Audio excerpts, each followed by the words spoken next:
All right, thank you, Stephanie. Um, Again, what we saw today is do more with less, tips on moving your small program to a digital assessment process. As Stephanie said, my name is Brad Marcum. I grew up in a small town in southern Ohio, right on the river, so I was used to dealing with small programs in many ways. Um, I have, part of my own college experience was dealing with very large institutions. I went from southern Ohio to south central Los Angeles to be a student at University of Southern California, and my very first class was a biology class where the classroom itself could have seated everybody in my hometown. So I know it's like dealing with smaller programs and then suddenly dealing with these other things. And my experience in professionally has been mostly with smaller schools, in some cases smaller state schools. But the last 14 years I've been with a small, what was then a college is now a university. And we know that there are different challenges that come with that, as more and more of higher ed is dealing with being careful about budgeting and things like that. As that's facing all of us, but it really is an issue when you have a small program. Um, in our case, it was a small school, but sometimes in these other programs, there are smaller programs with inside those programs that have to deal with these issues as well. So today we're going to look at some things here. First thing always like to try to start out with is to give you a heads up as to what we're going to try to do with this presentation. So things we will look for in this presentation will be first, make sure you can articulate why your program needs to move to a digital assessment process. If you can't produce that information, that's going to be a problem for people listening to you. Secondly, research is very important. Reach out to colleagues at other institutions who have moved to digital assessments. Reaching out to the faculty early. Recruit faculty who have been early adopters for other projects you have worked with you to help you. That would be an important process of this. Look for hidden gems. One of the things that has commonly come up in my experiences is that administrators really like consultants. And unfortunately, small programs can't handle consultants very much because consultants are very rarely cheap to bring in. So find some people in your own program who can help your team create programs that will help you succeed. Finally, one very important part of this process is if you haven't got a good relationship with your IT department, make sure that you do as you go into something like this. This will come very handy, even though they won't be dealing with the program so much. They're going to be able to be a viable part of making your program work really smoothly. All right, so one of the first things we want to address is why do you want to move to a digital assessment program? Programs like the ones I've been familiar with, if you don't have a massive budget, you got to be very careful because any bad decision can make you go back in time almost. When I've also known cases where we've lost people that because of some decisions that they made and preparing to move to something like this, if it's not done properly, that person could lose their job. They can be reassigned. It can be a setback in that person's career path. We want to make sure that as you go through this process that you're doing everything with the best things in mind of how to keep track of what can we do with our limited budget compared to other programs that have much larger budgets can afford a hiccup here and there. So there are just little steps as we go through the process for us to see how can we do things that many of our colleagues would probably warn you that we can't afford this and this is for bigger programs and only the major schools can actually handle things like this. And this was part of our journey when we started this now about 5 years ago, because our school where I work with now with the med school that I was talking about that Stephanie referenced in my bio, for years was small school, traditionally in the past, mostly female, older female students on campus, and in a very rural part of Appalachia, where a lot of them were wives of coal miners going back to school because some of the coal industry had started at its downfall at that point even. And so a lot of the spouses were trying to get jobs to do to keep their families going. Our school made a decision to um, become one of the 3 med schools in the state of Kentucky. It helped having a sitting governor from the hometown of the school to help that process come about. But there were a number of challenges that came with that because we don't have the same type of endowments to recruit some of the programs, some of the students, some of the faculty. So we did a lot of things on the very edge of what we could do to get things done. I got brought into this process about 8 years after that med school got started because we had some issues with an academic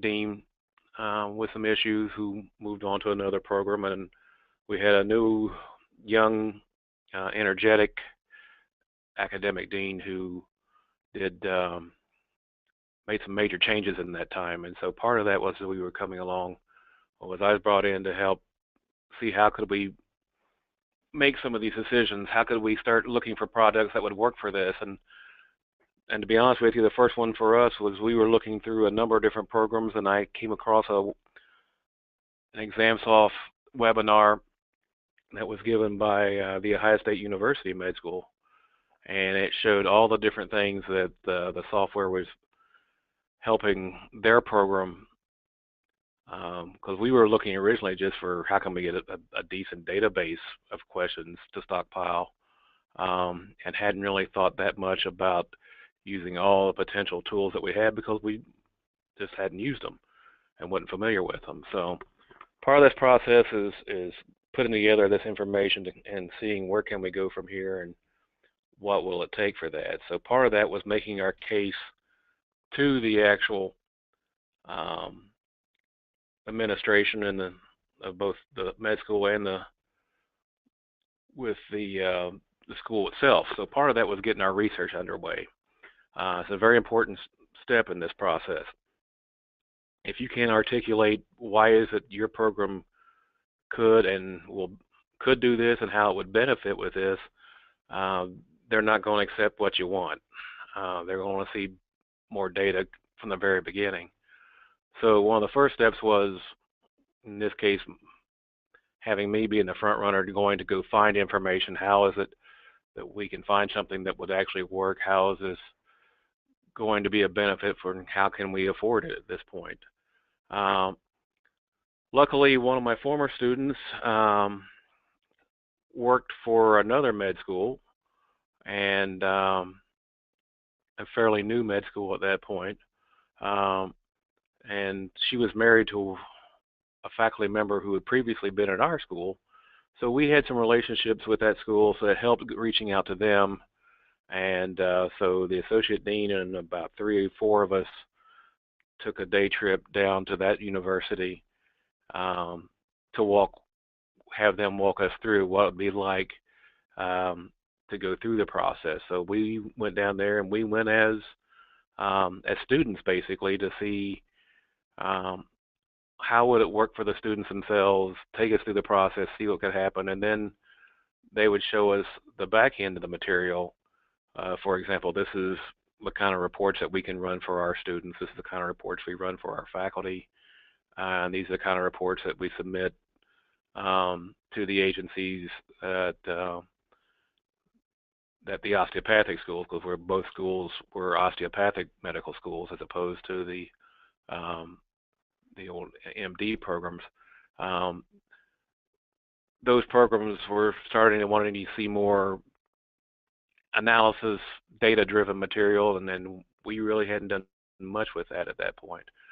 So by contacting that group, that got us started to see just what could happen. My eyes, I can't describe how big my eyes got when I started seeing some of the reports that they could do in a matter of minutes compared to what we were trying to slug through and do on our own and juggle. So that gave us good information. Now, we also still went to some other programs to see how it worked with that, but we started seeing more and more how ExamSoft was a program that could do so many things that we had just never even could fathom before we went into this process. So by doing the contact with that, by talking to people who we were close to, and they directed us to some other people, to some other clients. And that's one thing I know that ExamSoft does a good job with, is that they do encourage the people who are using the program to talk to other people. And I've done that in various presentations. I've done it at conferences.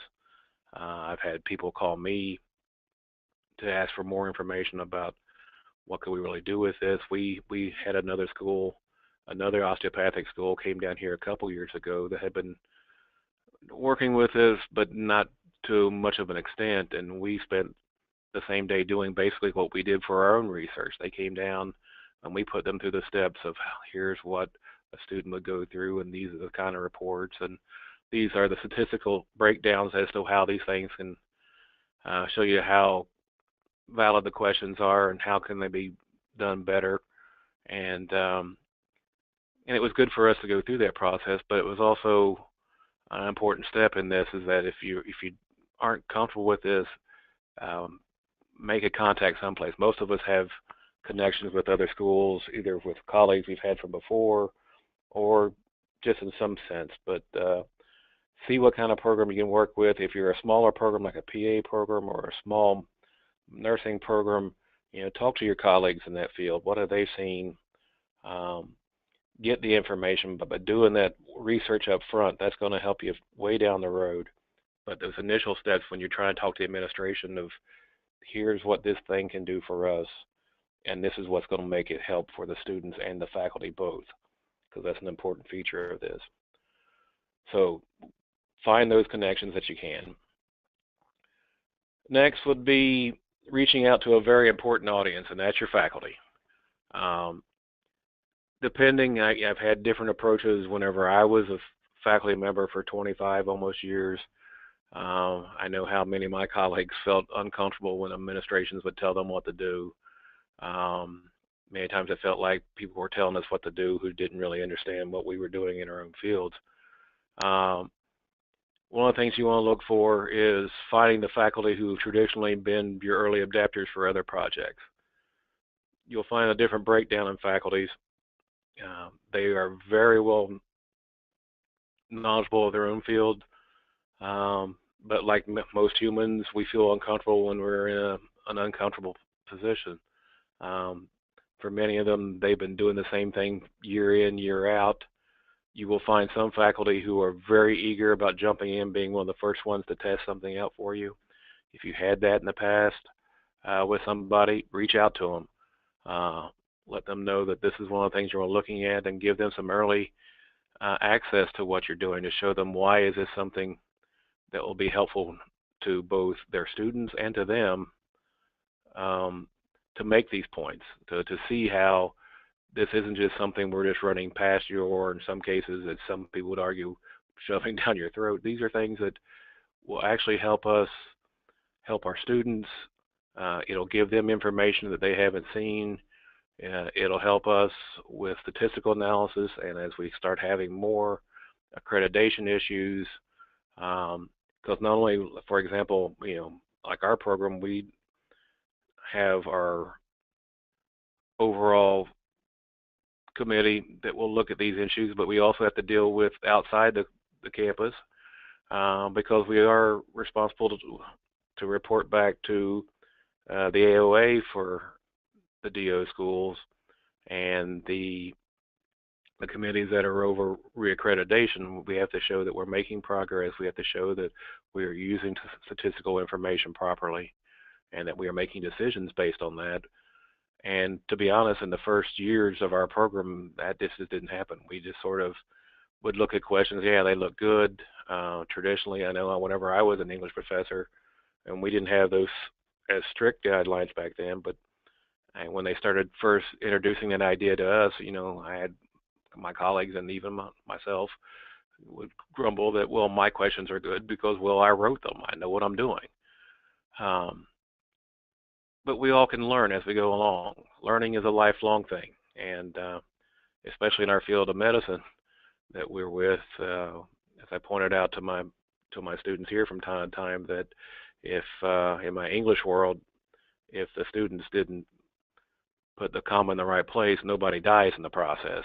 With the med students, they take in so much information, but they have to realize the slightest little thing can affect someone's life. And lifelong learning is a very important issue in professional health programs because so many things change in a short amount of time, of how diseases and how programs and how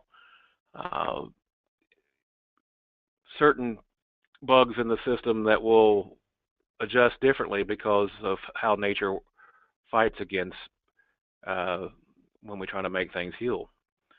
So it's an important process to go through this. Yeah. So look for those people who will support you. Find those champions inside your faculty. They will help you because they will be passing on the words to their colleagues. You do need to realize that you're going to have some pushback. In some cases, some will just refuse to go along. When we first brought this up at our school, we have the first 2 years of the med school students' experiences on campus, and they go through their basic sciences and they go into their clinical experiences and their clinical classes. And some of the faculty here would only teach either in the first year or in the second year. And I had a, how should I put it, well-seasoned faculty member who told me basically, you know, I'm never going to do this. And we always used to kid about being careful about going into her office because anytime she got near any kind of technology, it would seem to blow up around her. So I went to her office to try to explain why we were trying to do this and how this would help us through the process. And she just flat out told me, because the first year we only used it with the first year students because we didn't want to disrupt the second years. Because in the previous changes we had made with our testing process, the students from that class that went from going from what was much like an undergraduate approach where every class had its own testing, we started having block testing to get our students better prepared for the types of board tests that they will take. But then the first year we tried that change in the testing, the students who went through that in their second year complained the entire year. They complained when they were out on rotations. They came back on graduation day still complaining about how we had ruined their life by changing what was expected of them because we had changed the testing process. So part of what we did was working with just the first year students, the first year that we used ExamSoft, because they had never dealt with med school before, so they didn't realize it's the first time for us to use it either. So the second year students were still taking tests the way they had previously on paper, and we ran with ExamSoft in the first year. This faculty member told me flat out, and when it came out to it the next year, she resigned before classes started because she decided she was too old, didn't want to change things in her life, and she was happy leaving. So, and it was probably her time to go anyway, but the reality was there was no way that she wanted any part of this because she just couldn't see the rationale for it, and we tried. We gave her plenty of opportunities to work with it, and she chose not to. So there's always going to be someone. I had a previous dean on the undergraduate side would always be careful about making decisions because if one or two faculty went against it, he just couldn't deal with that very well. And I kept pointing out, we have enough people on our faculty that one or two there's going to be at least that many in every decision that will just go against you for a variety of reasons. Sometimes rational, sometimes just because they don't want you to tell them what to do. So understand you're going to have some pushback, and there's going to be some issues with that. Now, one of the things that we really pushed with this with our faculty was we had really not done anything with statistical analysis. And when we first started talking about how to use the software to give us this information, I'll give you an example of the kind of reaction that we got from many of our faculty when we first started discussing that. I got this sort of look you see going here with Beaker from the old Muppet Show. Sort of glazed looks like, why are we possibly even thinking about doing something like this? again, part of that is that foundation.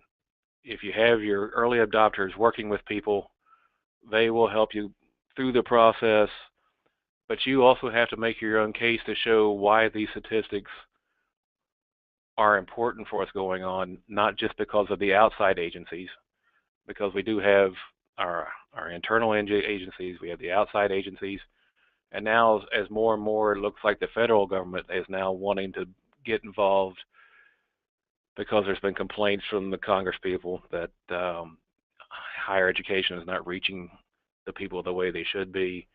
So we have all sorts of people who are looking over our shoulders, making sure that are we making good decisions?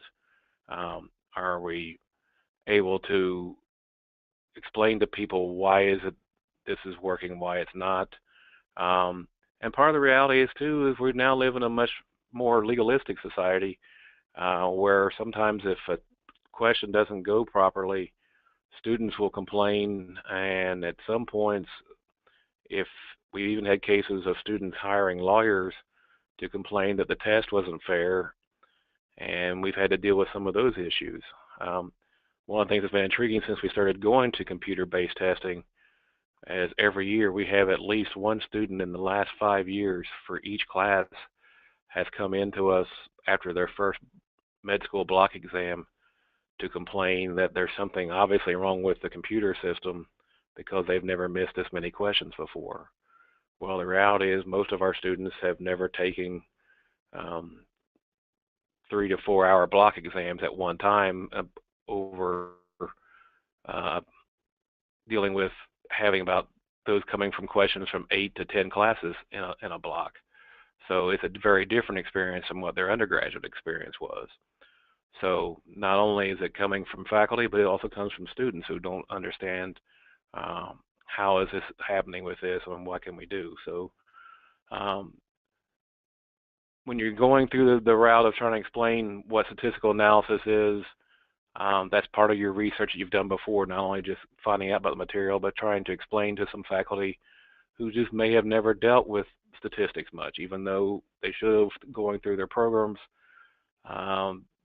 Some of the statistical analysis has just been something they've not dealt with. They've been focusing on the material in their field of study, which they know very well, but they feel uncomfortable with this. So you may have to have some sessions with them to explain this, to show what types of statistical analysis is and how can that be used with our students and how can we use that information. So one of the things we talked about too, getting started here, was looking for various hidden gems. One of the common approaches of almost every place I've been to, one of the first things that will happen when we are discussing what should we do with our programs and how can we make changes and how can we support our ideas better, somebody will bring up, well, let's get a consultant in here. Well, going back to the theme of what this program is about, this is dealing with small budgets. Most of us can't afford to bring in an outside consultant. The reality is, for many of us, we provide the information for the consultant who turns around and tells us much the same thing of what we just told them when we gave them the information. To this day, I have on my desk this little plaque that shows you two hands shaking with the words consulting. If you're not part of the solution, there's good money to be made in prolonging the problem. Many times with consultants, they'll let you know that they have a problem, but many times they won't tell you what you really should be doing to take care of it. But if you pay them to come back with some solutions, they can do that. Well, if you're in a program that doesn't have much money, you can't afford to pay them the first place, let alone add the secondary level of we'll come back and do this if we get more money. So look around you. You'll be surprised how many times there are people all around your program who are willing to help you. In our cases was I went to the secretaries and the assistants in our program. As it turns out, they all were female. And one of the things I learned early on as a student and as a faculty member was always making sure I was on the good side of those people, because those were the people who could get you in and out of doors, can find answers for you, can do a number of things. And many times they are looking for more than to do than just what they're doing. Now, many of them, obviously, a lot of our people are doing multiple jobs to begin with. But if part of this goes back to my sports background, is people like working with teams, people like working together, and if you can show that you're willing to work with people and they'll want to work with you, you'll find that there are plenty of people there around you who can help with that. So look to see what, and any way you can give them recognition for what you're doing will come in handy too. But just trying to get your local staff to be part of, here's what we're doing, how can we make this move efficiently?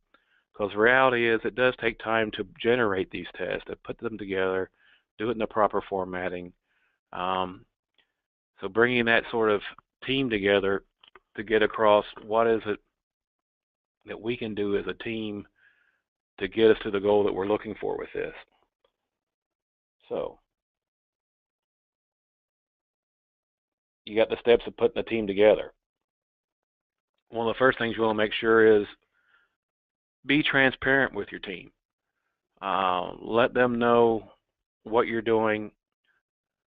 Let them see every step of the way. Too many times the people that you're recruiting have been told the whole time this is what you will do, and don't give them much room for their own feedback to process what could be done. If you just sort of put people together and just say, well, I'll take care of this or that, you got to be careful with that. That will get you into trouble areas. So one of the things that we did was put everybody in a room. We had one of our multi-purpose rooms has like 8 different screens throughout the place. And so we made sure that we were all set together and could see at the same time what steps we needed to do to put together a proper test using this sort of analysis, and make sure that we took different times to work together in different roles. I was over the team, but I made everybody go through what I had to go through at some point as part of that process. And it helped me to go through to see just what they had to deal with in recruiting information, because part of your information of doing this project is getting questions, getting them formatted, doing the process that will make it work properly. And what happens too often in smaller programs, it's the old, what happens if you're the only keeper of information. Now, at a previous school, I had a gentleman, oh Lord, 30-some years there at the same school, and now probably maybe 45, maybe even 50. He's still going strong. But did not like to give up any information because he had a bad experience when he first started working way back when, and basically didn't want to give out any information because it was always an idea that if he gave it to somebody else, they wouldn't need him. We can't afford to have that kind of approach when you're making judgments on a program like this, because again, going back to the original idea, we can't afford a hiccup of something going bad and then setting our program back. We have to be able to work together as a team in this case. Like I said, each person at some point did some aspect of every part of putting together a block exam test to see what it was that each other person could do. So in case if someone went down, because technically all of them could do what I do right now because they've been trained with it. And there was a couple occasions where I actually had to be out of town during a test, and the first time it happened, there was some panic from the administration and from in some cases the faculty about me being gone. But we reassured them that all these people have gone through this process. They know what each of us do. We're here to help each other. So, walk people through things. And the other things that we found out too very quickly, I had more experience than the others had when we first started out, but they started seeing some things that we could do differently that for some reason I didn't see it that way. But looking at what they had presented, their idea made more sense than what I had. So I learned things from them as I went through the process because I had my own vision, but sometimes that vision became very narrow. So find a good team, work with them, encourage them. If you can find some way to recognize them, that's always a good thing because people still like recognition. You want to be known that your work is appreciated. And for many of these populations that we're talking about at campuses, many times they're almost invisible to some people. So they're willing to help out and do some extra things that normally would not part of the job description, but they know it's important because we're trying to make the entire program do better. So putting that team together is a very important process in this. One of the things you also want to look at with this next slide that pop up is trust yourself that you built a good team and listen to them. Because if one of the things that always frustrated me about people, if you're looking to hire people, that's a reflection of you. You need to do a good job of recruiting people when you're looking for people to see, will that person work with the team or not? If not, that's not a good thing to have. One of the things that I had in my previous past was an academic team coach, and I had some very intelligent people who never made it to the academic team because they were loners. They didn't want to work with anybody else, and unfortunately, it didn't work out. The couple of times that I tried to make that happen, I realized I'd rather take somebody else who could listen to coaching, who was willing to do these things. But part of that also goes back to the person starting this program. And trust yourself that you can build a good team and listen to that team. They're going to see things that you don't see. They're going to have some ideas. And there's always going to be personality issues at some point. Maybe one person talks too much or whatever. You talk with them, kind of get them in the right place. Other times, some don't want to talk much, but they're there for a reason. So encourage them to bring out those ideas. So because their ideas could possibly, and it has in our cases, they brought up some good ideas how to make some changes, and it's worked really well.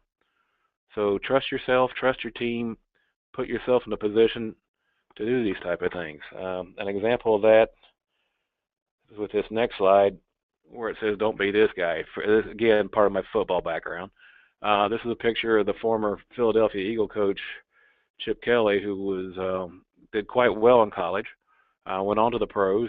For 2 years, he had two teams. His back-to-back years, he had teams that made it to the playoffs.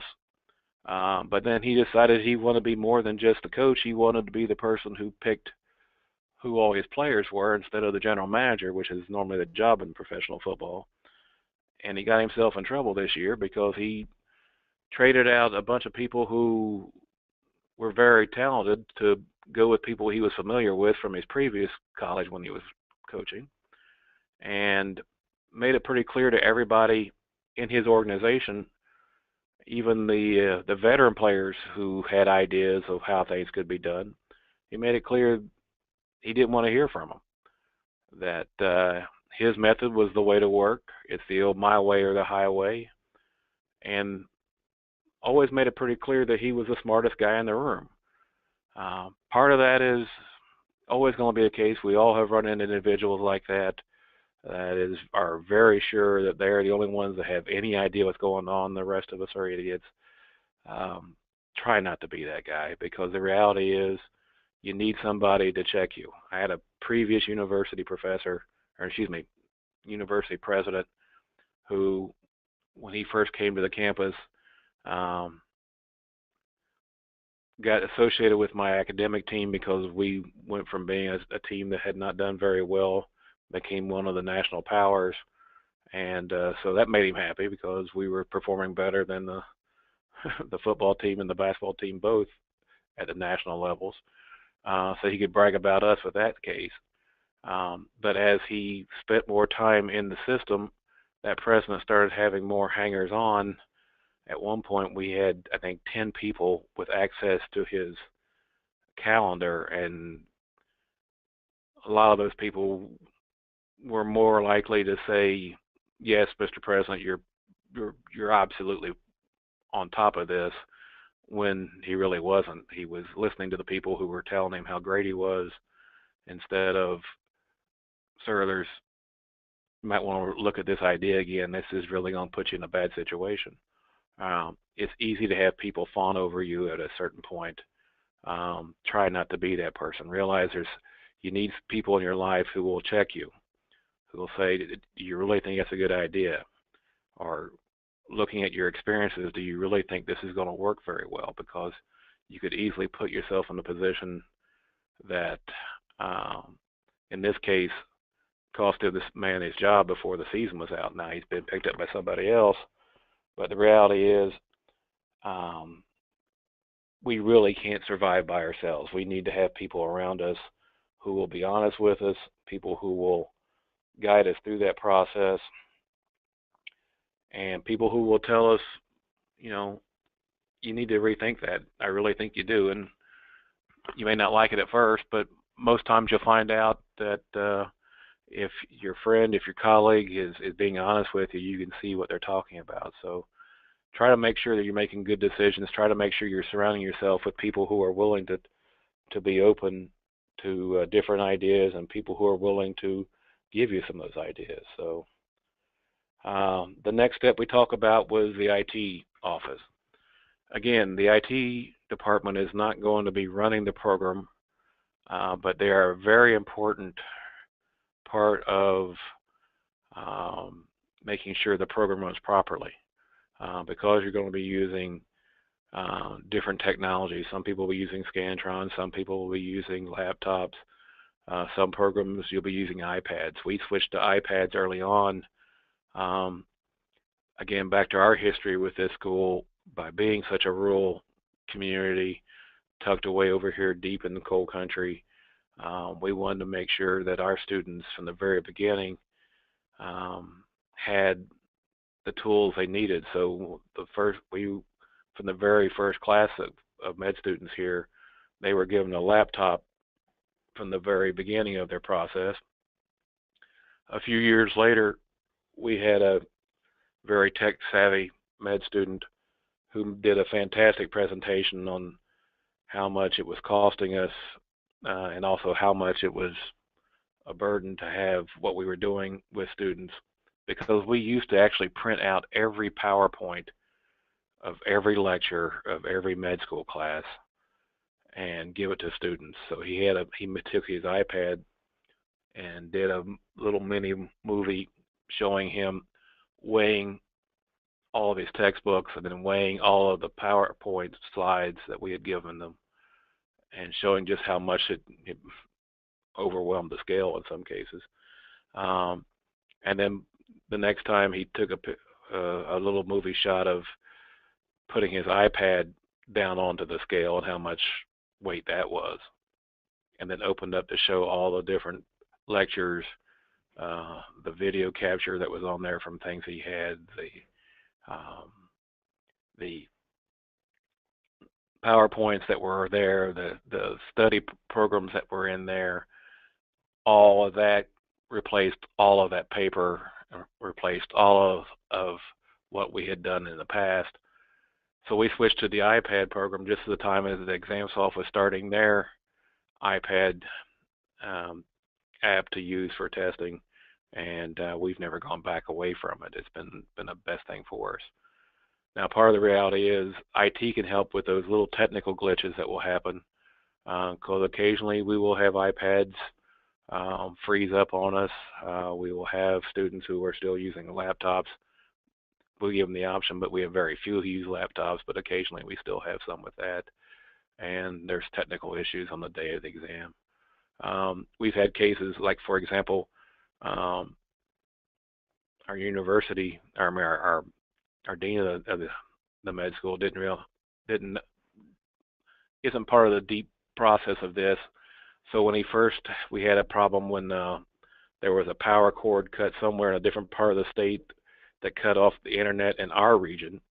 The dean was worried that day about what are we going to do, what are we going to do with this, and we had to explain that, well, really for us during the testing process, the students aren't allowed to have access to the internet until the test is their answers are submitted. So we still had a good 3 hours or so to take care of any problems.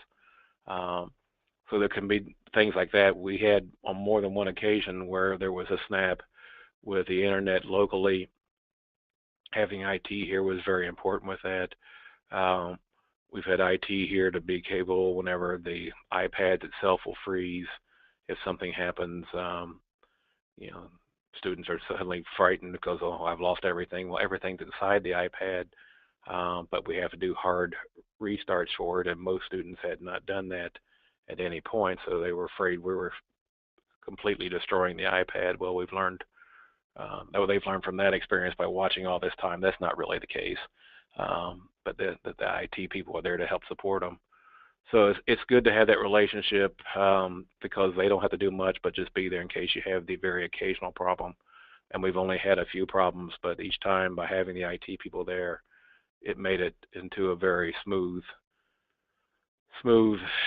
venture to getting them back into the test in no time at all. So if you haven't worked closely with your IT department, that's the last thing I think is probably the biggest thing that will help you get you through this process. And you'll do well. So basically the main thing, as we talked about, is starting out with being able to verbalize what is it you want to, why do you need to move to this? There are so many advantages to going to this type of approach. The reports they run through here, which we used to do by hand, and it still wasn't enough. Running the reports to show the students how they perform on their questions, how they perform with certain faculty's questions. It's changed the way some of our students approach things now. In the past, it helped with us with, for many times our faculty, the med school faculty, unlike many of our undergraduate faculty, have not spent much time on trying to explain how to do something, how to study better, because they just assume you'll read it and you understand. By showing them these reports, it really has helped both the faculty and the advisors and the students to see, here's what you're doing during your testing process, here's how you're missing these questions. This one professor, for example, our classes have mostly team taught classes, and when we say team taught, it sounds more like a unified move than it really is. The reality is they're independent contractors of each other. Most of them teach their section and then move on, but their questions will come out of that same course. So part of it is understanding, knowing what kind of questions this professor will use as opposed to another. Having that information has helped our students study better because they've looked to see this professor will use more material from the PowerPoints, this one will use mostly from these tests, this one will mostly use these scenario situations. By having that knowledge, though, that gives them better understandings of what they need to study and how they should study. So you can do this. It just takes time. It takes energy. Surround yourself with good people. Be able to explain to administrators, why is this something that will help my program grow? And we just seen in our own time, we've been with an ExamSoft only for 5 years, but just watching the sheer number of programs that have come along, more and more people understanding just this is something that can help you, it can help your program, it can help your students, and it is going to take a lot of things off your plate if you give it the opportunity. So at this point, if Stephanie's still here, see if we have any questions from anybody at this point. Yep, I'm still here. Thanks so much, Brad. Appreciate your presentation. As Brad said, we are going to go ahead and open up the forum to a quick Q&A. So if you do have questions you'd like to pose, now would be the time to type them into the questions area of the control panel, which should be on the right-hand side of your screen.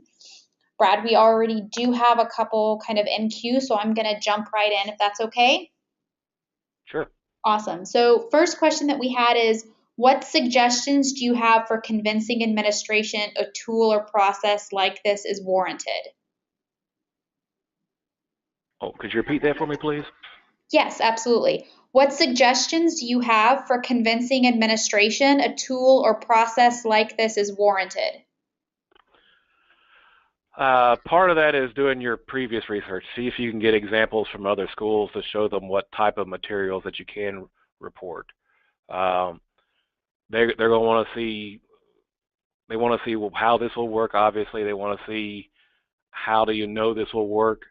If you can use examples from other programs as part about reaching out to doing your research by working with other programs to see if you can give examples that will support that, because they're going to want to see actual examples. We had to do with ours, because ours at first thought, why would we possibly want to do this? We were able to show them the type of data that was provided, and we also made use of the instructional resource people and our data people on campus to have them help support that case, that this is going to help us with the outside agencies.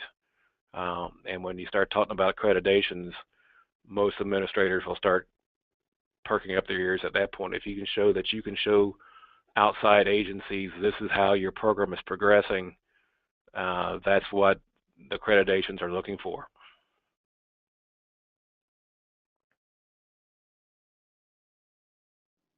Awesome, thank you. Next question is, we definitely cannot afford consultants, but our program does require an advisory board. So our issue is true involvement with our advisory board. What are some suggestions that you have to bring the members of an advisory board together as a team for your program? Well, that's a good point. I mean, advisory programs are always good. If you have somebody from the outside, that's always a good example of bringing in people that can see this. Have them, bring them in, show them an example of what it would be like to be a student in this situation. But also going back to what we just talked about, if you can show them how this information is going to help get us, again, so much now is accreditation, so much is how are we proving we're helping students learn. We're also showing how we can make faculty write better questions and become better instructors. By giving them these kind of reports, this is concrete evidence of how this will help this program. And if you can get somebody to support you from another sister program, ask them for documentation. It shows that you're willing to go outside just your own group to find this is why this is going to work. A program like ExamSoft has not just been around for a couple of years. It's been around for a while, and they keep making improvements. And by showing them those type of things, that shows why that can be a good partner for them. It can show them, again, the growth the programs have. We have plenty of examples throughout this, all the different companies that are, all different schools that are using this software can show you how it has made such an impact on their program. Great. Next question is, has your program seen any cost savings after implementing this process? Yeah, and one thing I forgot to mention is a very important part of this process. We have almost no paper budget now because, like I said, we printed out all of our testing that way, and we also, as I said, seriously, we killed on how many trees, we killed on how many Xerox machines of trying to get out all of the things that we did on paper, whereas this has basically killed our paper budget, because our paper budget doesn't exist. People only make their own copies for very tiny things now. It's not a major process through the entire idea. Plus, when we went to the iPad program for the testing, students started. We also went into using e-books, because it was easy to pick up with the iPads or the laptops with that as well. So it's easy. It cut back the cost for that. We don't have to go outside to do some other information. We used to run these other things off, and that would cost money. for us, the biggest thing was just watching a paper budget, which was monstrous, turn into almost nothing now. We haven't had much copier breakdowns because we don't use them. And so that's been the biggest budget process for us. And so we could then, our idea was we'd save that money and put it someplace else. Well, the university decided there was other places they want to take that money from. So that it has helped our end for not being an expensive branch of our university, because we've showed how much we've cut back on just how much paper budgets are.